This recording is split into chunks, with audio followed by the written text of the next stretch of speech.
नमस्कार दोस्तों, मैं आचार्य रविंद्र अध्यात्म अवर्नीश पर आपका स्वागत करता हूं। दोस्तों, आज यह वीडियो आपके लिए खास है, विशेष है।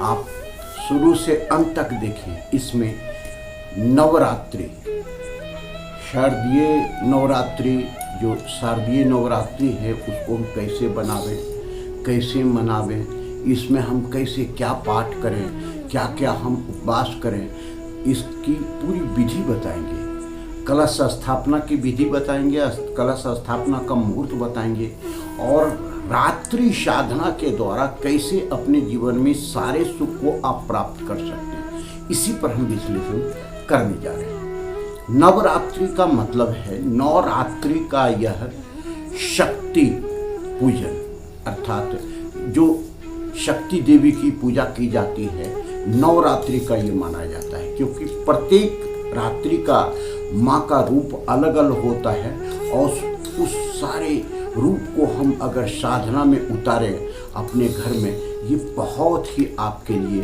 बहुत लाभदायक होगा। क्योंकि सबसे बड़ी बात है कि इस नवरात्रि में आप जो चीज़ मांगेंगे, जो जिसके लिए साधना करेंगे, उसकी सारी पूर्ति माँ की कृपा से होती है।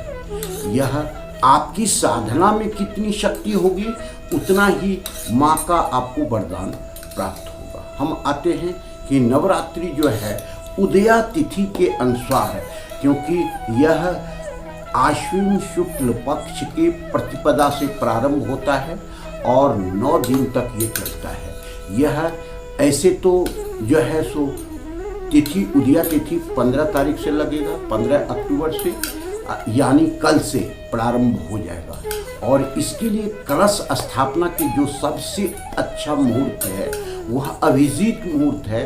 वह 11:44 से प्रारंभ होगा और 12:30 तक रहेगा। ऐसे तो कलश स्थापना कभी भी आप कर सकते हैं, माँ की पूजा कभी भी कर सकते हैं, इसमें किसी प्रकार का कोई रुकावट नहीं है। कलश स्थापना में आप क्या करेंगे? सबसे पहले जिस स्थान पर पूजन करना है उसको इतनी सफाई, साफ सुथरा अपने से करना है आपको, और बढ़िया से पोछा इत्यादि लगा करके एक तख्त पे माँ की स्थापना करेंगे, लाल वस्त्र रख करके, और उसमें माँ की स्थापना करेंगे। वहीं पर आपको कलश की स्थापना करना है। कलश की स्थापना जिसमें कि 125 ग्राम या 1.25 केजी का एक जो है सो गेहूं का ढेर लगा करके या चावल का ढेर लगा करके, उसमें मिट्टी के कलश में जल, उसमें सारे पंच तत्व रख करके, जिसमें कि अक्षत हुआ, एक सिक्का हो गया, सुपारी हो गया, खुशबू इत्यादि चंदन डाल करके उसमें भरेंगे, गंगा जल भरेंगे और उसमें चारों तरफ आम का जो है पत्ता का आम पत्र लगा करके, और फिर उसके ऊपर जो है सो नारियल में कलेवा इत्यादि बांध करके, लाल वस्त्र में बांध करके इनकी स्थापना करेंगे। तो आपको कलश स्थापना की विधि हो गई।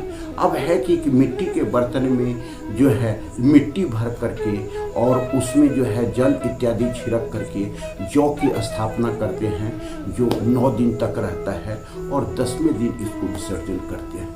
उसके बाद आते हैं कि हम कलश जो पूजन करते हैं उसमें क्या क्या चीज़ लेंगे। पूजन में आपको समझिए कि बेलपत्र, आम पत्र लेना है, आपको लौंग लेना है, हरी इलायची लेना है, आपको 5 फल लेना है, 5 सूखा फल लेना है, मिठाई लेना है, कलश के लिए दीप जलाने के लिए जो है सो दीप लेना है, गाय का घी लेना है, लंबी बत्ती रहना चाहिए उसमें, जो माँ का अखंड ज्योत जलता रहे, और उसके बाद जो है सो पूरी माँ की स्थापना करके और विधि पूर्वक पंडित से इसकी स्थापना करेंगे। अब आता है कि माँ की साधना हम किस रूप से करें, आप किस रूप में करना चाहते हैं। आप चाहें तो 9 दिन इसका उपवास कर सकते हैं। उपवास की भी विधि है कि आप फल इत्यादि पर रहें, आप नमक इत्यादि का सेवन न करें, क्योंकि यह पूरे भारतवर्ष में मनाया जाता है। बंगाल, बिहार, यूपी, जो भी उत्तर पूर्व का क्षेत्र है या दक्षिण का क्षेत्र है, इसका भरपूर पूजन आनंद से करते हैं, लोग उमंग से करते हैं, उत्साह के से करते हैं, पूरी श्रद्धा और शक्ति से करते हैं और इसका लाभ प्राप्त करते हैं। ऐसे तो गुजरात से लेकर के महाराष्ट्र तक में आज और पूरे आज कहें भारतवर्ष में शुरू हो गया कि माँ के स्थापना के दिन से जो है दंडिया का जो है सो नृत्य लोग करते हैं और खुशी मनाते हैं। अब हम आते हैं कि साधना विशेष रूप से जो हमने बताया ये सारे शुभ मुहूर्त में करेंगे और विधि विधान से करेंगे तो बहुत अच्छा रहेगा। अब घर की पवित्रता को भी ध्यान में रखना आवश्यक है।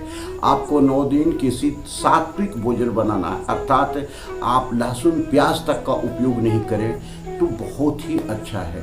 घर में जूते चप्पल नहीं लाएं, बहुत ही अच्छा है। नित्य पूरे परिवार जो है सो नहा धो करके तैयार हो करके और माँ के पूजन में आरती में शामिल हों, सुबह भी और शाम भी, तो इसका फल आपको मिलेगा ही मिलेगा।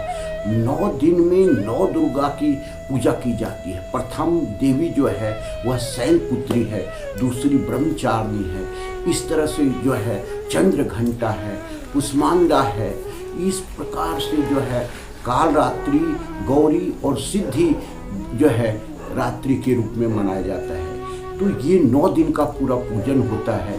ऐसे तो बंगाल और बिहार में इसकी स्थापना जो है सो सप्तमी से पूरा धूमधाम से मनाया जाता है। कभी भी पट नहीं रुकता है, रात दिन लोग दर्शन के लिए आते हैं और कहा जाता है इस दिन माँ जो है सो बिल्कुल आपके लिए शक्ति के रूप में आती है और आप जो चाहते हैं वो प्राप्त करते हैं। ऐसे इस बार हाथी पे माँ आ रही है पृथ्वी पर, तो बहुत ही फलदायक रहेगा, बहुत ही अच्छा रहेगा। सारी राशियों के लिए भी बहुत अच्छा रहेगा। कुछ राशि वाले को बहुत सावधानी थोड़ी सी रखनी है, लेकिन माँ की साधना करने वाले को कोई तकलीफ ही नहीं जाती है।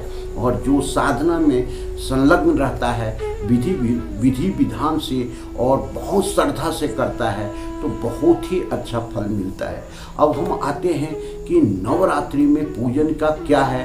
कंबल का आसन लें और उस आसन पर बैठ करके माँ का सप्तशती का पाठ करें और उसके बाद जो है भोजन इत्यादि आरती करने के बाद माँ को भोग लगा करके फिर ग्रहण करें। तो ये निरंतर आपकी साधना आपके घर में कोई न कोई व्यक्ति के द्वारा किया जाना चाहिए, क्योंकि ये हिंदू पर्व का है, संस्कृति सनातन धर्म का है, आदि शक्ति का है। आप जब ऐसा करेंगे तो इसका लाभ क्या मिलेगा, इस दृष्टि को देखें। आप जानते हैं कि असुरों का जो वध करने वाली माँ थी, इसका मतलब जो भी असुर प्रवृत्ति है अगर माँ की साधना करेंगे तो उसका वध आपके अंदर भी जो असुरीय शक्ति है अर्थात असुर प्रवृत्ति है वह सात्विक प्रवृत्ति में, शक्ति की प्रवृत्ति में परिवर्तित हो जाता है और आप एक सिद्धता ऊर्जा लिए हुए फिर सालों भर काम करते हैं।